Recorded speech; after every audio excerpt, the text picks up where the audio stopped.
여러 나라에서는 입양 제도를 통해서 외부 사람을 자기의 가족 구성원으로 받아들이는 그런 제도가 있습니다.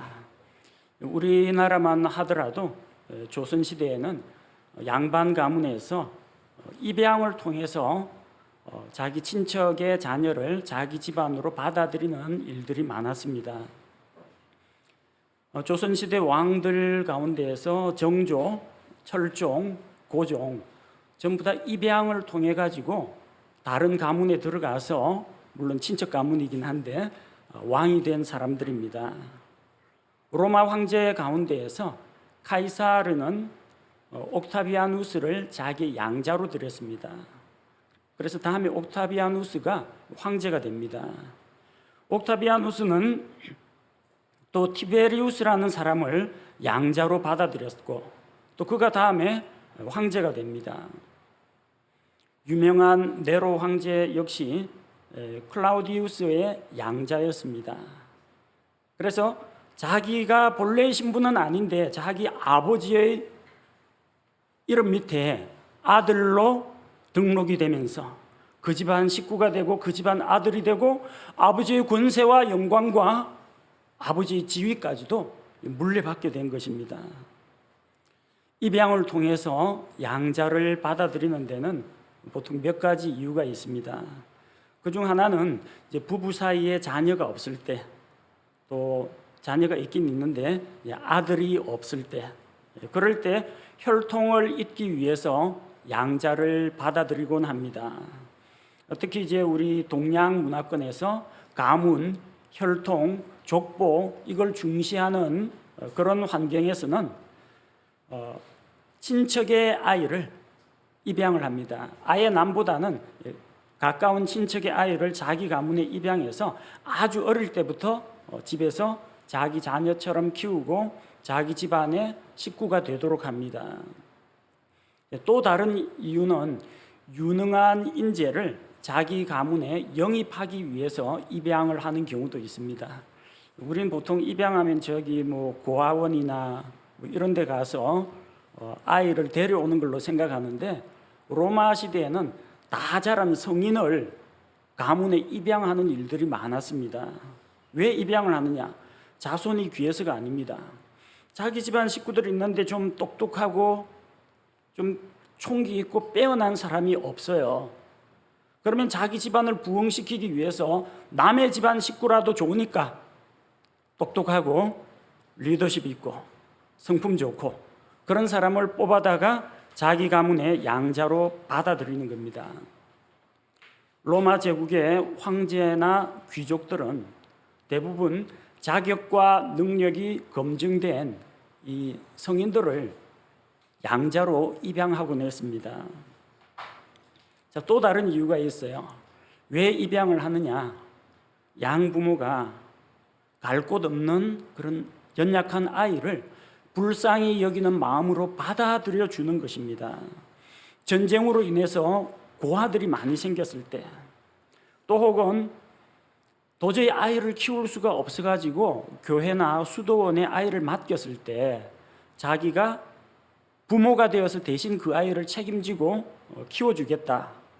그렇게 해서 부모가 양육을 포기한 오갈 곳 없는 아이를 자기 아이처럼 키우는 그런 사람들이 있습니다.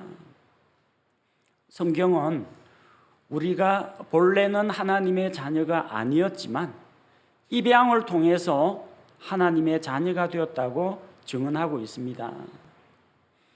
우리는 태어날 때는 하나님의 자녀가 아니었습니다. 우리는 죄 가운데 태어났고 죄의 종이었습니다. 예수님께서 뭐라고 말씀하셨습니까? 너희는 너희 아비 마귀에게서 났다고 했습니다. 우리는 하나님 소속이 아니라 마귀에게 속해 있었습니다. 죄 아래 있었습니다. 그러나 우리는 예수 그리스도를 믿음으로 말미암아 하나님의 가정에 하나님의 자녀로 입양된 것입니다. 오늘은 성경 말씀을 통해서 하나님의 양자가 된 우리의 신분에 대해서 살펴보고, 하나님의 양자로서 우리가 누리는 그 축복이 무엇인지 함께 나누고자 합니다. 구약 성경과 신약 성경에 보면은 입양의 사례가 종종 나옵니다. 구약 시대 율법에는 양자 제도에 대한 따로 독립된 그런 율법은 없었습니다. 다만 다른 집안의 아이를 대신 키워주는 그런 제도는 있었어요. 예를 들어서 이제 여러 형제가 있는데 위에 형이 자녀를 낳지 못하고 먼저 죽었을 경우 아직까지 결혼을 안 한 미혼의 동생이 그 과부가 된 형수와 결혼을 해서 그 첫 아이를 형의 이름으로 해서 대를 잇게 해주는 제도가 있었습니다. 출신은 자기 아이인데, 자기가 친아버지인데 형수와의 사이에서 낳은 그 첫 아이는 형의 이름으로 형의 가문을 잇게 만들었습니다. 그런 제도가 있었고요. 가까운 친척의 자녀를 그 집안에 도저히 자녀를 키울 형편이 안 되거나 그 친척의 집안에서 아이가 부모를 다 잃었을 경우 받아들여서 그 아이를 대신 키워주는 그런 제도가 있었습니다. 예를 들면 이제 에스더 같은 경우 모르드게가 자기 삼촌의 딸 에스더, 그러니까 모르드게와 에스더는 사촌지간입니다. 근데 나이 차이가 제법 많이 나요. 오갈 데 없는 그 에스더를 모르드게가 대신 키워준 그런 사례가 있습니다. 또 창세기 15장에는 아브라함이 그때까지만 해도 자기의 모든 것을 물려줄 만한 아들이 없었습니다. 그래서 하나님 앞에서 어떤 결심을 했느냐 하면 자기 집에서 자기를 섬기던 종 엘리에셀이라는 그 종을 자기의 상속자로 삼으려고 했습니다. 아들은 아닌데 자기 집안에서 자기가 믿고 맡길 수 있는 종에게 자기 가문을 넘겨주는, 자기 가문을 잇게 하는 그런 제도가 있었습니다. 우리가 잘 아는 모세는 입양을 통해서 왕자가 된 사례입니다. 출애굽기 2장 10절에 보면은 이집트 왕 파라오의 딸, 파라오의 공주가 모세가 갈대 상자에 담겨서 울고 있는 것을 보고 부모가 강에다가 버린 겁니다. 히브리인의 아이가 태어나거든 강에다 던지라고 했는데 그냥 강물에 던질 수가 없어서 갈대 상자에 담아가지고 강가 수풀에 두었는데 파라오의 공주가 와서 그 아이를 물에서 건져내어서 자기 궁전으로 데리고 갔습니다. 그래서 자기 아이처럼 키웠습니다. 입양을 통해서 모세는 이집트 왕자가 된 겁니다. 자, 이렇게 양자가 되면요, 자기의 소속과 자기의 신분이 달라집니다. 양자가 되면은 양부모가 가진 모든 것을 같은 식구이기 때문에 다 사용할 수가 있습니다. 또한 양부모의 모든 재산을 나중에 상속받을 수 있는 자격이 생깁니다. 신약 시대에는 로마 제국이 지배하던 그 시대에 양자 제도가 있었습니다. 우리가 읽은 본문 말씀이 로마서입니다. 로마서는 로마 교회 사람들에게 보내는 편지입니다. 그래서 이 로마서를 읽고 있는 수신자들은 이 양자, 입양 이야기하면 알아들어요. 무슨 말인지. 아, 그렇지. 양자 하면은 떠오르는 게 있습니다.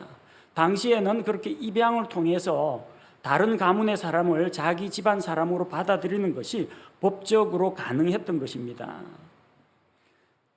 로마 제국 시대의 양자 제도, 로마서에서 양자라고 하는 것이 어떤 것인지 양자 제도에 대해서 잠깐 살펴보도록 하겠습니다.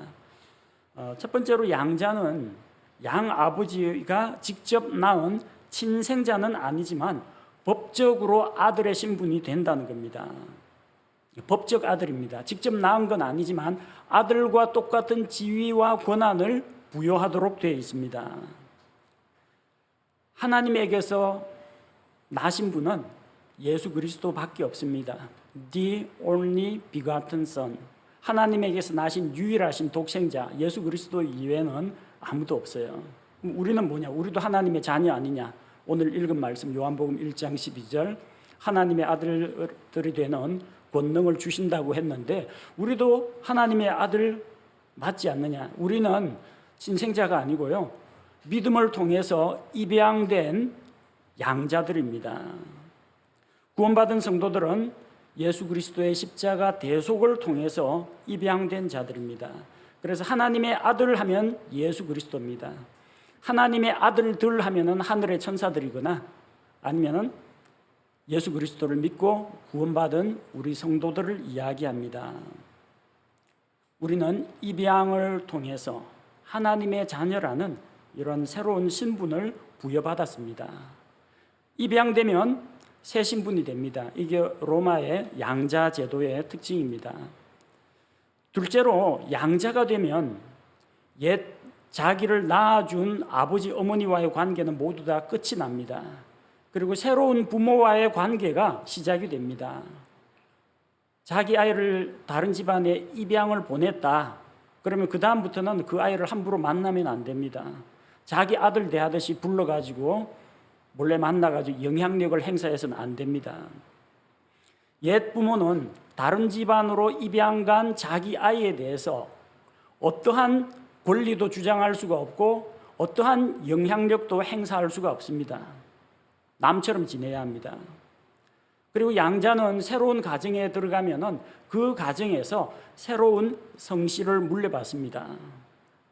양아버지의 성을 그대로 물려받습니다. 그리고 자기 양부모와 함께하는 그 집안의 형제 자매들하고 새로운 형제 자매 관계가 형성이 됩니다. 여러분, 하나님 가정이 입양되었죠? 그래서 우리 각각 우리를 낳아주신 아버지는 따로 있겠지만 한 아버지 하나님을 아버지 하나님하고 같이 우리가 다 부릅니다. 그리고 그런 사람들이 우리 교회에 모였잖아요. 뭐라고 부릅니까? 김씨, 박씨, 이씨 이렇게 부릅니까? 그리스도 안에서 형제님, 자매님 이렇게 부르잖아요. 왜 그렇게 부릅니까? 아버지가 하나이기 때문에 그렇습니다. 우리는 모두 다 하나님 아버지께 입양이 되었기 때문에 새로운 형제 자매들과의 관계가 형성이 된 겁니다. 새로운 삶이 시작되었습니다. 우리에게는 하나님 아버지가 계십니다. 또 같은 하나님을 믿고 있는 여러 형제 자매들을 우리가 두게 되었습니다. 셋째로 양자가 되면요, 그가 과거에 가지고 있던 모든 빚은 다 청산됩니다. 로마 사회에서 어떤 사람이 가난한 집에 있어서 빚에 쪼들리고 부모가 물려준 빚에 허덕이고 있는데 어떤 귀족이나 부잣집에서 그 아이가 총명하고 장래 가능성이 있다 싶으면 자기 집안으로 입양시켜 버립니다. 그러면 이 아이는 과거에 아무개의 아들 누구라는 그 신분 자체가 말소가 되어버립니다. 신분이 말소가 되어버리기 때문에 과거에 진 빚이라든지 전과라든지 이게 아무런 문제가 안 돼요. 없어집니다. 그리고 그 다음부터는 양 아버지 밑에서 새로운 삶을 살게 됩니다. 그가 빚이 없었다는 게 아닙니다. 채무가 없었다는 게 아니고 그 채무가 효력을 잃게 된다는 겁니다. 채권자가 과거의 신분 그 사람을 찾아봐도 없어요. 그런 사람은 없습니다. 양 아버지 밑에 들어가서 새로운 신분이 되었기 때문에 마치 이거는 어떤 사람이 죽었다가 다시 살아난 거하고 비슷한 신분이 됩니다. 분명히 그 사람이 그 사람인 건 맞는데 그가 과거에 가지고 있던 빚이나 의무 같은 것들이 모두 다 사라지고 새로운 신분의 사람, 새 출발을 하게 된다는 겁니다. 놀라운 일이죠.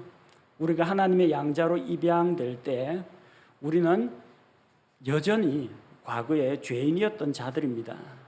그러나 예수 그리스도의 십자가의 대속으로 하나님 앞에서 빚, 채무, 죄 문제가 완전히 말소가 되었습니다. 하나님의 자녀가 될 때 과거에 있던 그 죄의 빚, 죄의 문제가 해결이 되었기 때문에 율법이 우리를 더 이상 찾아와서 죄의 삭신 사망이요 너 생명을 내놓아라 이렇게 못한다는 거예요. 왜? 죄값을 치러야 할 나는 예수 그리스도와 함께 이미 십자가에서 죽었어요. 그리고 예수님께서 자기 피로 내 죄값을 다 지불해 주었습니다. 그러니까 이미 청산된 거예요. 지금 나는 뭐냐? 이미 과거는 지나갔고 새로운 창조물이에요. 하나님의 가정에 성령으로 말미암아 다시 태어난 하나님의 자녀입니다. 그렇기 때문에 더 이상 마귀가 정죄하지 못합니다. 율법이 우리를 정죄하지 못합니다. 새 신분이란 겁니다. 네 번째로 양자는 친아들과 동등한 권리를 가집니다. 예수님은 하나님의 아들이십니다.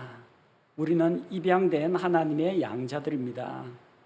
권리가 똑같다고 해서 예수님하고 맞먹어야 되겠다 그런 생각은 하지 마십시오. 예수님은 하나님이십니다. 그리고 우리의 맏형이 되십니다. 그러나 우리가 하나님의 자녀가 됨으로 말미암아 예수님이 누리는 거, 하나님이 누리시는 거 우리도 똑같이 누린다는 겁니다. 양자는 친아들하고 출생 관계는 다르겠지만 권리 면에서는 똑같습니다. 양부모가 소유한 것을 자기 것처럼 누릴 수가 있습니다. 어디 가서 이거 우리 집, 우리 자동차 이렇게 이야기하지, 우리 아버지 집, 우리 아버지 자동차 그런 식으로 이야기하지는 않죠. 왜? 아버지 것은 다 내 거니까. 그렇게 양자는 양부모의 모든 것을 마음껏 누릴 수가 있습니다. 또한 친아들과 마찬가지로 양부모의 유산을 함께 상속받을 수가 있습니다. 우리는 하나님께 속한 자들입니다. 하나님의 양자가 된 자들입니다.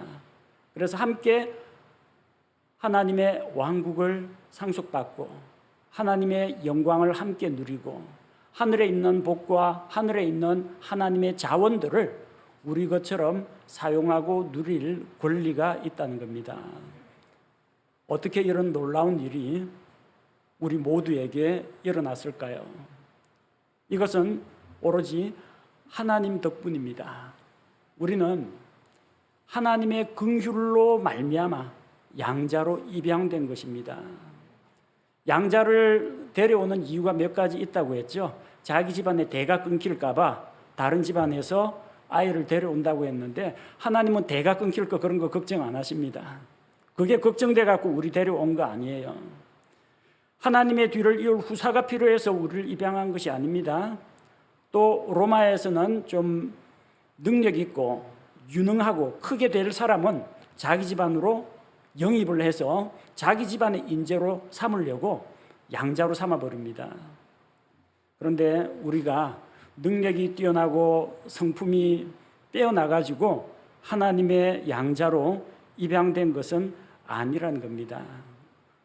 우리가 하나님의 양자가 된 것은 우리가 어떤 자격 조건을 갖추고 있거나 우리가 능력이 되어서 하나님의 양자가 된 것이 아니에요. 그럼 무엇 때문입니까? 아까 세 번째 이유 이야기했죠. 양부모가 저 고아원, 전쟁 고아, 그 다음에 부모가 버린 아이 그냥 버려두니까 너무나 마음이 안타깝고 슬프고 내가 책임지고 키워야 되겠다. 그런 긍휼히 여기는 마음, 하나님의 긍휼히 여기시는 그 마음 때문에 우리를 입양한 것입니다. 우리가 하나님의 자녀가 된 것은 우리에게서 난 것이 아니라는 겁니다. 그것은 하나님으로부터 난 것입니다. 하나님의 사랑과 은혜와 긍휼 덕분에 우리가 하나님의 양자가 되었습니다. 한국에서는 양부모가 자기 집안에 입양할 아이를 구하러 갈 때 뭐 많이 따진다고 하더라고요. 어디 뭐 아동복지회라든지 뭐 고아원이라든지 가가지고 몇 주간 다니면서 관찰을 합니다. 어떤 애가 성격이 좋은지 예의가 바른지 또 혹시 어디 몸에 신체적인 질병이나 장애는 없는지 마치 그 애완동물 가게에서 강아지 고양이 고르듯이 이쁘고 착하고 똑똑한 아이를 골라서 데려온다는 거예요. 이게 뭡니까? 긍휼히 여기는 마음보다는 어느 정도 자기를 위한, 자기 만족을 위한 그런 마음이 깔려 있다는 거예요. 외국에서는 입양을 할 때 그렇게 아이를 무슨 상품 고르듯이 고르진 않는다고 합니다. 오히려 몸에 장애가 있거나 질병이 있으면 이 아이는 내가 아니면 아무도 돌볼 사람이 없다. 그런 마음으로 꼭 그런 아이를 데려와서 갑절의 사랑을 베풀어 준다고 합니다. 하나님은 어떠실 것 같아요? 이 지구상에 있는 이 죄인들 가운데서 뭐 저 도토리 키재기지만 그 중에 그래도 조금 더 많이 착한 놈이 있을 거야. 그 놈을 내 아들로 삼아야 되겠다. 딱 보고 얼굴 미모를 한번 딱 따져보고 저 애가 내 아들 내 딸 하기에 좀 얼굴이 반반하고 성격도 괜찮은 것 같네. 하나님이 그런 식으로 양자를 드리지 않는다는 겁니다. 다 하나님 앞에서 더럽고 추악한 죄인들입니다. 다 똑같아요. 거기서 거기입니다. 하나님께서는 이 세상에서 부자, 권력자 이런 사람을 찾아가지 않습니다. 낮고 비천한 자, 자기가 하나님 앞에서 얼마나 더럽고 추악한 죄인인지를 깨닫고 통회하는 자, 그런 자를 하나님께서 눈여겨보십니다. 또 그런 가난한 마음을 가진 사람이 복음을 기쁜 마음으로 받아들이게 됩니다. 우리는 하나님 앞에서 자랑할 만한 것이 아무것도 없어요. 외모를 자랑하겠습니까? 능력을 자랑하겠습니까? 도덕성이나 인격을 자랑하겠습니까? 그저 하나님 앞에서는 연약하고 부족한 흠이 많은 죄인들입니다. 오로지 하나님께서 우리를 불쌍히 여기시고 은혜를 베풀어 주셨기 때문에 하나님의 양자가 된 겁니다. 왜 우리가 하나님의 양자로 입양되었는가? 그 첫 번째 이유는 하나님께서 우리를 불쌍히 여기셨기 때문입니다. 두 번째는 하나님께서 예정하시고 예수님께서 구속하셨기 때문입니다. 에베소서 1장 5절 말씀을 보겠습니다. 에베소서 1장 5절. 자신의 크게 기뻐하시는 뜻에 따라 우리를 예정하사 예수 그리스도를 통해 자신의 아이로 입양하심으로써, 먼저 우리를 구원하시고 양자로 삼으실 것은 하나님의 계획과 하나님의 예정 가운데 있었다는 겁니다. 우리를 예정하사. 이 예정이라는 말은 하나님께서 아무개는 천국 가고 아무개는 지옥 가라. 내가 창세전에 그렇게 정했다. 왜 그랬는지 묻지는 말아다오. 나는 절대자다. 따지지 마라. 하나님이 이런 식으로 예정을 하신 건 아닙니다. 하나님이 어떻게 예정하셨습니까? 예수 그리스도를 통해서 예정을 하신 겁니다. 예수 그리스도 안에서 예정을 하셨습니다. 예수 그리스도 안에 있는 자는 나의 양자가 될 수 있다. 예수 그리스도 안에 있는 자는 구원받을 수 있다. 예수 그리스도 안에 있는 자는 영원한 생명을 얻을 수 있다. 뭘 예정하신 거예요? 예수 그리스도를 예정하시고 그리스도 안에 있는 자들을 예정하신 겁니다. 그럼 구원받으려면 어떻게 해야 돼요? 예수 그리스도 안에 들어가면 됩니다.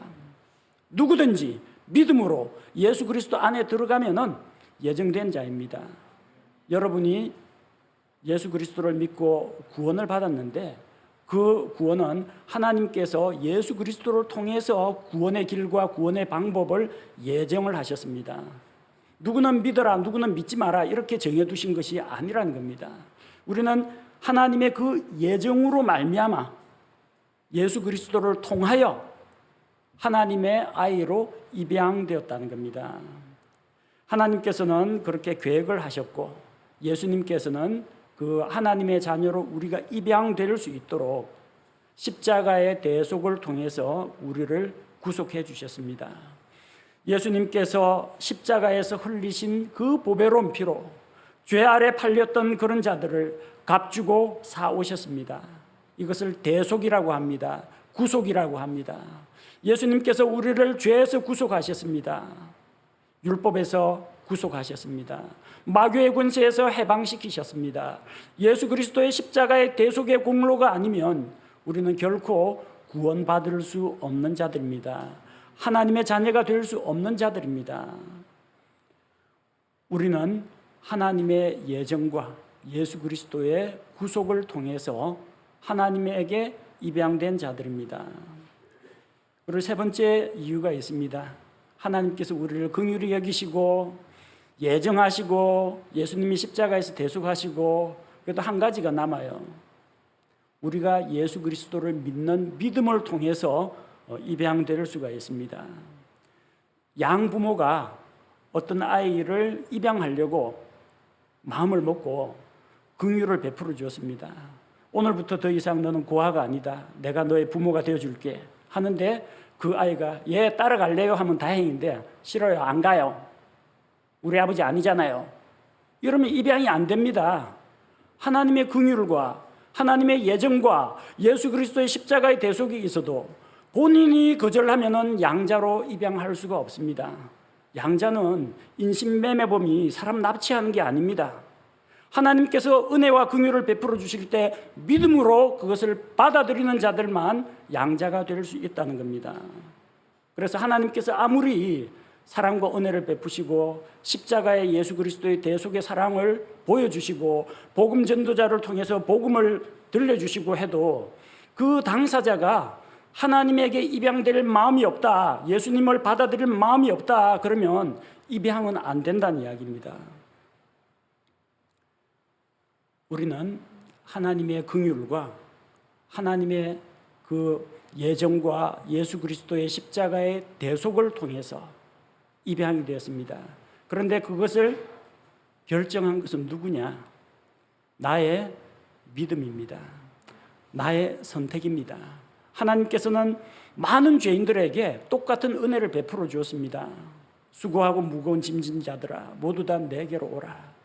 죄 가운데 있는 자들아 빛 가운데로 나아오라. 구원의 길을 예수 그리스도가 있다라는 걸 알려줬지만 안 나오면 소용이 없어요. 안 믿으면 소용이 없다는 겁니다. 내가 마음 문을 열고 예수 그리스도를 나의 구원자로 받아들이지 않는다면 구원받을 수가 없습니다. 영원한 생명을 누릴 수가 없습니다. 하나님의 자녀가 될 수가 없습니다. 그래서 우리는 믿음을 통해서 하나님께 입양된 양자들입니다. 양자가 되면 어떤 복을 누릴까요? 그리스도인이 누리는 복들에 대해서 우리가 살펴보고 있는데 오늘은 하나님의 양자가 된 우리 그리스도인들의 축복에 대해서 하나씩 짚어보고자 합니다. 첫째로는 하나님의 자녀라는 새로운 신분을 얻게 됩니다.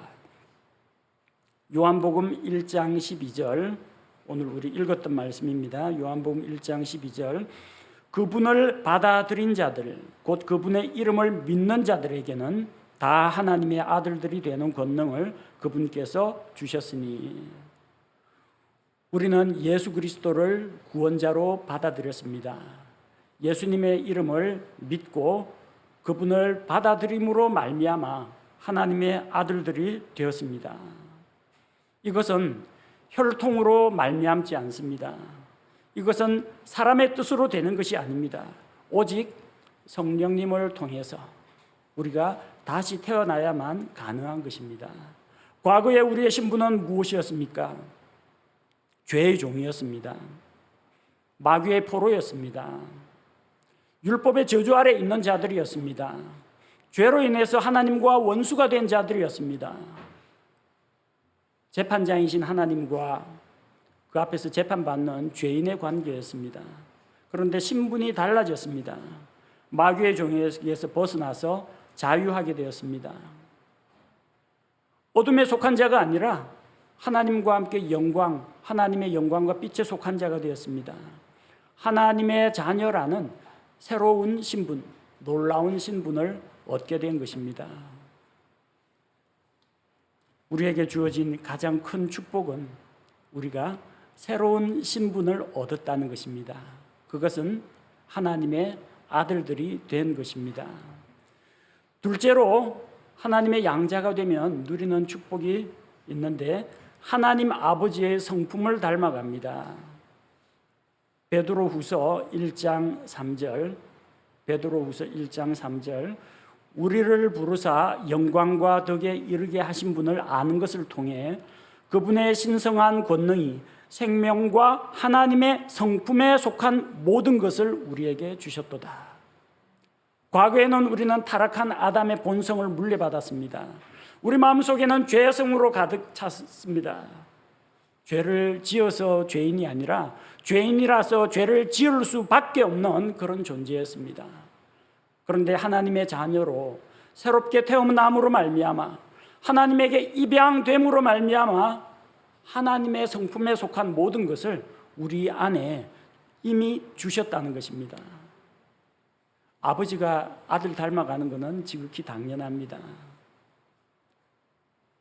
각 집안의 아버지, 아들, 그리고 어머니, 딸 비교해 보십시오. 어딘가 닮은 구석들이 다 있습니다. 아버지의 유전 형질을 물려받기 때문에 닮을 수밖에 없어요. 또 우리는 성령님을 통해서 다시 태어났기 때문에 우리 안에 새로운 씨앗들이 있습니다. 하나님의 성품이라는 씨앗. 그것이 우리의 영적인 성장과 함께 발화가 되면은 우리 안에서 성령의 열매들이 나타나게 됩니다. 아들이 아버지를 닮아가는 것처럼 구원받은 하나님의 양자들은 하나님 아버지를 닮아갈 수밖에 없습니다. 그래서 우리가 영적으로 성장할 수 있고 우리의 추하고 모난 모습들이 하나님의 성품을 닮아서 변화될 가능성이 있다. 이 얼마나 감사한 일인지 모릅니다. 셋째로 우리가 누리는 축복은 하나님을 아버지라고 부를 수 있게 된다는 것입니다. 15절 말씀해 보니까 본문 15절에 너희는 다시 두려움에 이르는 속박의 영을 받지 아니하고 양자 삼으시는 영을 받았느니라. 그분을 힘입어 우리가 아바 아버지 하고 부르짖느니라. 아바라는 말은 아람어로 아버지라는 뜻이에요. 아바 아버지 하고 부른다는 겁니다. 입양되고 나서 양아버지, 양어머니 이렇게 부르는 사람 없어요. 그냥 아버지입니다. 그럼 아들이 부른대요. 그래 양아들, 아무개 친아들 이런 식으로 안 불러요. 그냥 아버지고 그냥 아들입니다. 뭐라고 돼 있어? 양자로 입양되었다고 했는데 뭐라고 불러요? 아바 아버지라고 부르지 양 아버지 이렇게 부르지는 않는다는 이야기입니다. 아버지를 아버지라고 부를 수 없었던 사람이 있었습니다. 홍길동전에 보면은 조선시대 소설인데 홍판서라는 이제 양반 집안의 서자로 태어났습니다. 자기 어머니가 그 양반 집의 첩이었습니다. 그래서 자기 형들을 만나도 형하고 부르지 못하고 도련님 오셨습니까? 이런 식으로 해야 돼요. 아버지한테 아버지 하면 혼납니다. 대감마님 이렇게 불러야 됐어요. 분명히 자기 아버지의 씨로 자기가 태어났는데 아버지를 아버지라 부르지 못하고 그 억울한 마음 때문에 열심히 이제 검술 연습이나 하고 아버지에게 다가가질 못했습니다. 근데 하루 이제 홍판서가 불러서 그 같이 이야기를 나누다가 소원이 뭐냐고 하니까 아버지를 아버지라 부르지 못하고 형을 형이라 부르지 못하고 그 억울한 심정을 이야기하니까 마치 선심 서는 것처럼 당연한 일인데 그래 아버지라 불러도 된다. 홍길동이 그냥 울면서 감격을 했습니다. 아니 원래 아버지 아들인데 아버지라고 불러도 되는 겁니다. 그런데 그 당시 제도가 첩의 소생이라서 아버지라고 부르면 안 돼요. 대감님 이렇게 불렀지. 아버지의 아들이면서도 아버지라 부르지 못했으니까 얼마나 억울했겠어요. 우리는 생각해 봅시다. 우리는 안 억울해요. 원래 아버지 아들이 아니니까. 원래 아버지라고 부를 자격이 없는 죄인들이에요. 그런데 아버지라고 불러도 된다고 하니까 이건 얼마나 억울함이 아니라 얼마나 큰 축복이냐는 겁니다.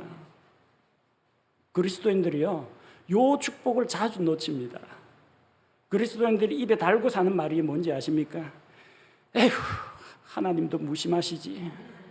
이거 아니면, 에휴, 주여, 주여. 꼭 죽을 때 되면은 하나님도 무심하시지 아니면 옛날에는 하늘도 무심하시지인데 기독교인 된 다음부터는 하나님도 무심하시지. 하나님이 살아있다면 전부 하나님한테 안 좋은 건 하나님한테 하소연합니다. 그다음에 주여, 아파도 주여, 사고만 나도 에고 주여. 한 가지를 빼먹었어요. 좋은 이름이 있는데 뭐예요? 아버지. 아버지. 여러분 아버지 얼마나 자주 불러보세요? 어릴 때 저기 아버지한테 모질게 매를 맞은 사람은 아버지 하면 소름이 돋는데요. 하나님 아버지 생각하는데도 옛날에 어릴 때 아버지가 술 먹고 때려 팬 거 그것 때문에 아버지 하면 경기하는 사람이 있어요. 우리 하나님 아버지는 그런 분 아닙니다. 여러분 하나님 아버지 한번 불러보세요. 다 같이 불러볼까요? 아버지. 네. 교과서 읽듯이 하지 말고 마음을 좀 담아가지고 해보세요. 다시 시작. 아버지. 예. 아버지를 아버지라고 부를 수 있는 게 옛날에는 아버지라고 부를 자격도 안 됐는데 하나님 앞에서 멸망받을 수밖에 없는 죄인이었는데 하나님을 아버지라고 부를 수 있게 된 게 얼마나 감사한지 모르겠습니다. 여러분 기도할 때 전지전능하시고 거룩하시고 위대하시고 빛 가운데 계시고 사랑과 은혜가 풍성하신 하나님이 이렇게 주문 외우듯이 하지 마시고요. 아버지, 하나님 아버지, 아버지 하나님, 아버지를 불러보십시오. 아버지 맞잖아요. 하나님에게 입양되었잖아요. 성령으로 말미암아 하나님의 자녀로 다시 태어났잖아요. 이 좋은 걸 왜 못 누립니까? 우리는 과거에는 죄의 종이었고 진노의 자녀였지만 이제는 아버지가 있습니다. 하늘 아버지가 계십니다. 그래서 아버지를 부르고 아버지에게 도움을 청하고 아버지를 믿고 자신감을 가지고 아버지를 믿고 나아가야 합니다. 옛날에는 제 국민학교 다닐 때, 초등학교 이전엔 국민학교라고 불렀습니다. 그때 꼭 가정생활 환경 조사를 해요. 너희 집에 자동차 있느냐, 전축이 있느냐, 텔레비전이 있느냐. 우리 집 재산을 선생님이 왜 궁금해 하시는지는 모르지만 어쨌든 그 다 조사를 하고 지나가는 선생님도 툭 치면서 물었어요. 너가 아버지 뭐 하시노? 아버지가 뭐냐에 따라서 선생님들 대접이 달라져요. 아버지 직업이 뭐냐는 겁니다. 아버지가 누구냐에 따라서 이 자식들이 받는 대우가 달라집니다. 우리 아버지는, 누가 아버지 뭐 하시나요? 우리 아버지는요, 온 우주 만물을 창조하셨고요. 지금도 살아계셔서 온 세상을 지배하고 다스리시고 마지막으로 온 세상을 심판하시는 하나님이시고 언제나 저와 함께 계시는 분이십니다. 자신 있게 이야기하십시오. 아버지가 있으면 뒷배가 든든하면 자신감이 붙습니다. 이 자라나는 아이들 자신감이 어디서 나옵니까? 다 아버지 믿고 자신감 있게 행동하는 겁니다. 우리는 든든한 하나님 아버지를 믿고 있습니다. 하나님을 아버지라고 부르고 사람들 앞에서 내 아버지라고 자신 있게 이야기할 수 있는 그런 놀라운 복을 받았다는 겁니다. 넷째로 하나님의 양자가 되면 하나님의 영에 의해 인도받습니다.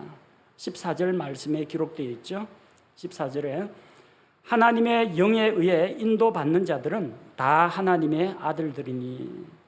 우리가 예수님을 믿고 구원받을 때 우리 안에 성령 하나님께서 들어오십니다. 성령님 우리 안에 내주하시고 절대로 우리를 버리지도 않고 우리를 떠나가지도 않으십니다. 그 성령께서 우리 안에 들어와 계셔서 하나님의 말씀을 깨닫게 하시고 진리로 가르치시고 선택 상황에서 우리가 어떤 결정을 내려야 할지 분별력을 더하여 주시고 우리가 죄에 빠질 때 유혹을 당할 때 성령께서 말할 수 없는 탄식으로 우리를 위해서 호소하고 기도하시고 우리에게 힘을 주시고 격려하시고 도와주십니다. 이전에는 우리가 무엇을 따라 살았습니까? 이 세상 풍습을 따르고 공중권세 잡은 마귀를 따르고 자기의 육체의 정욕과 욕심을 따라갔습니다. 이제는 아닙니다. 하나님의 영에 의해서 성령 하나님의 인도를 받는 자들이 되었다는 겁니다. 너희는 성령을 따라 행하라. 그리하면 육체의 욕심을 이루지 아니하리라. 우리는 삶의 올바른 방향을 하나님으로부터 제시받을 수가 있습니다. 하나님의 인도를 받을 수 있는 신분이 되었다는 겁니다. 다섯째로 우리는 양자가 되었기 때문에 하나님 아버지로부터 필요한 것들을 공급받습니다. 마태복음 6장 8절 마태복음 6장 8절 그러므로 너희는 그들과 같이 되지 말라. 너희가 너희 아버지께 구하기 전에 그분께서 너희에게 필요한 것들을 아시느니라.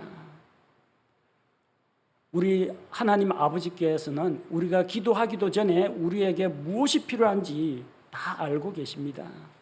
알고만 있어요? 예비하시고 필요한 때에 공급하시고 채워주십니다. 어린 자녀들에게는 아버지가 필요합니다. 나중에 20, 30대 돼가지고 직장 얻고 독립할 때가 되면은 아버지의 도움이 좀 덜 하긴 하겠지만 어릴 때는 먹을 거, 입을 거, 쓸 거, 등록금, 생활비, 용돈 필요한 거는 전부 아버지가 제공합니다. 아버지가 열심히 나가서 일하고 돈 벌어와서 가족들을 다 먹여 살립니다. 여러분이 하나님을 아버지라고 부를 때 그런 아버지의 모습을 떠올려야 합니다. 하나님은 이 종교생활, 신앙생활 하는 때만 하나님 아버지가 필요한 게 아니라 여러분의 일상생활에 필요한 모든 것들이 하나님 아버지로부터 온다는 것을 믿어야 합니다. 믿지 않는 이교도들은 말하지도 못하고 듣지도 못하고 움직이지도 못하는 우상 앞에 가서 그 앞에서 절을 하고 경배하고 소원을 빌고 뭐 달라고 요구합니다. 그러나 아무 일도 일어나지 않습니다. 그들의 기도나 그들의 호소는 공기 중에서 공허한 메아리가 될 뿐이지 아무런 열매를 거두질 못합니다. 하지만 우리에게는 우리의 필요를 알고 계시고 우리의 기도를 들으시고 기도에 응답하시고 필요한 것들을 공급해 주시는 아버지 하나님이 계시다는 겁니다. 하나님 아버지께서 우리의 모든 필요를, 우리의 육신적인 필요, 경제적인 필요, 영적인 필요를 채워주신다는 겁니다. 여섯 번째로 우리는 하나님의 상속자가 됩니다. 17절에 나온 말씀입니다. 자녀이면 상속자, 곧 하나님의 상속자예요. 친생자이건 아니면 양자로 입양되었건 자녀면 무조건 상속자입니다. 우리는 하나님께 입양되었기 때문에 하나님의 상속자라는 겁니다. 예수님은 하나님의 아들이시고 우리는 하나님의 입양된 아들들입니다. 그러나 상속의 권리는 똑같이 있습니다. 그래서 그리스도와 함께하는 공동 상속자라고 성경이 기록하고 있습니다. 양자가 자기 아버지에게 속한 것을 모두 물려받는 것처럼 하나님의 양자가 된 우리 구원받은 성도들은 모든 것을 물려받습니다. 저 영원한 천국과 그리스도 안에 있는 영원한 생명과 하나님의 영광과 그분의 권능과 그리스도의 안에 있는 그 평안과 하늘에 속한 모든 영적 보화들을 또 때를 따라 돕는 은혜를 언제든지 우리가 청구할 수가 있고 받아 누릴 수가 있다는 것입니다. 우리는 하나님께 속한 모든 것들을 상속받는 상속자가 되었습니다. 일곱째로 우리는 하나님의 양자가 되었기 때문에 그리스도와 함께 고난과 영광을 받게 됩니다. 17절 말씀에 그리스도와 함께하는 공동 상속자니라. 우리가 그분과 함께 고난당하면 이것은 우리가 함께 영광도 받으려 함이니라. 자, 양자가 되면 여러분 좋은 것만 생각하셨죠? 안 좋은 것도 있습니다. 어떤 집안에 이제 양자로 들어갔어요. 그 아버지가 아주 좋으신 분이고 유능한 분입니다. 그런데 이 아버지를 미워하는 또 세력들이 있어요. 미워하면 그 아버지를 공격하겠죠. 아버지를 비난하겠죠. 그런데 만만한 게 그 밑에 있는 자식입니다. 그 자기가 미워하는 사람의 자식을 공격합니다. 하나님은 위대하십니다. 거룩하십니다. 영광 가운데 계십니다. 근데 하나님을 미워하는 존재가 있어요. 마귀가 하나님을 대적합니다. 이 세상이 하나님을 미워합니다. 그럼 누굴 노리겠어요? 하나님한테는 감히 덤비지 못하니까 하나님의 자녀들을 괴롭힙니다. 이 세상이 왜 그리스도인들을 핍박하겠습니까?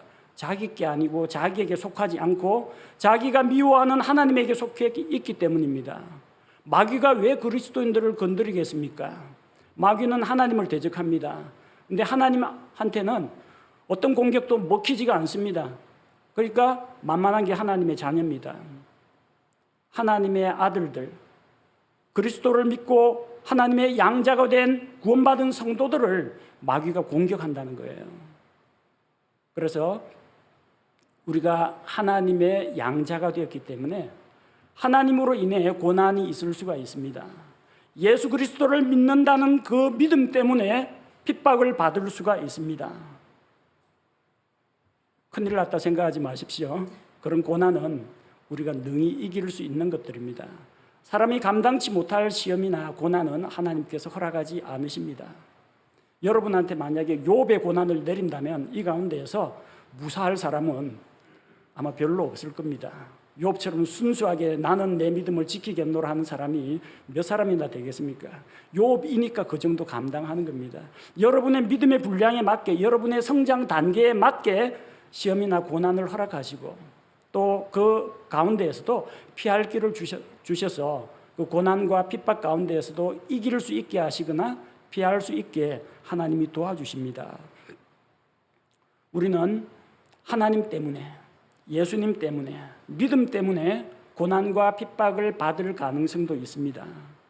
하지만 우리가 그리스도의 고난에 동참하게 될 때 그분과 함께 보상과 영광도 같이 누리게 됩니다. 우리가 그분과 함께 고난당하면 우리가 함께 영광도 받습니다. 우리가 당하는 이 고난은 장차 우리가 그리스도와 함께 누리게 될 영광에 비하면 이 고난은 아무것도 아닙니다. 우리는 하나님의 자녀가 되었기 때문에 그리스도와 함께 고난에 동참하고 그분의 영광에도 동참하는 자가 되었습니다. 우리 하나님께서 우리를 긍휼히 여기시고 예수님을 통해서 은혜를 베풀어 주시고 그분의 십자가의 대속의 공로로 말미암아 우리를 하나님의 가정의 양자로 입양하셨습니다. 하나님의 양자가 된 것은 정말 크고 놀라운 축복입니다. 우리는 하나님의 자녀가 된 것을 정말 기뻐하고 아버지 하나님을 사랑하고 하나님과 함께 그리스도와 함께 살아가는 이 새로운 삶을 성령의 인도를 받으면서 살아가면서 양자된 자로서 우리 신분에 합당하게 행하고 하나님의 보상과 또 상급 영광을 누리는 그런 그리스도인으로 살아가야 하겠습니다. 우리 함께 기도하겠습니다.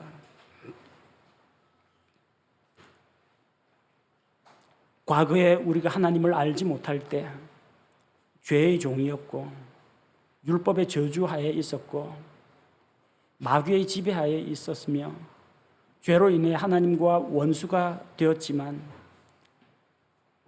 하나님의 긍휼이 여기심을 받아서 예수 그리스도의 십자가의 대속의 공로를 믿음으로 말미암아 하나님의 아들들이 되었습니다. 아버지 하나님, 우리의 모든 죄를 용서하시고 우리의 지나간 과거 죄들을 묻지 아니하시고 하나님의 자녀 삼아 주시고 그리스도 안에 있는 새로운 창조물이 되게 하시니 감사를 드립니다. 하나님의 양자가 된 것이 우리에게 얼마나 놀랍고 큰 축복인지 우리가 알아가게 하옵소서. 하나님을 아버지라고 부를 수 있는 이 놀라운 특권을 주신 것을 감사를 드립니다. 하나님을 더 깊이 알아가게 하시고 그리스도 안에서 양자된 자로서의 축복을 누리며 또 그리스도와 함께 고난받고 그리스도와 함께 영광을 누리는 하나님의 자녀로서 살아가게 인도하여 주옵소서. 성령님을 통하여 우리의 삶을 인도하시고 우리가 하나님 아버지의 성품을 닮은 자로 성장하고 변화하도록 이끌어 주옵소서. 우리 주 예수 그리스도의 이름으로 아버지 하나님께 기도드립니다. 아멘.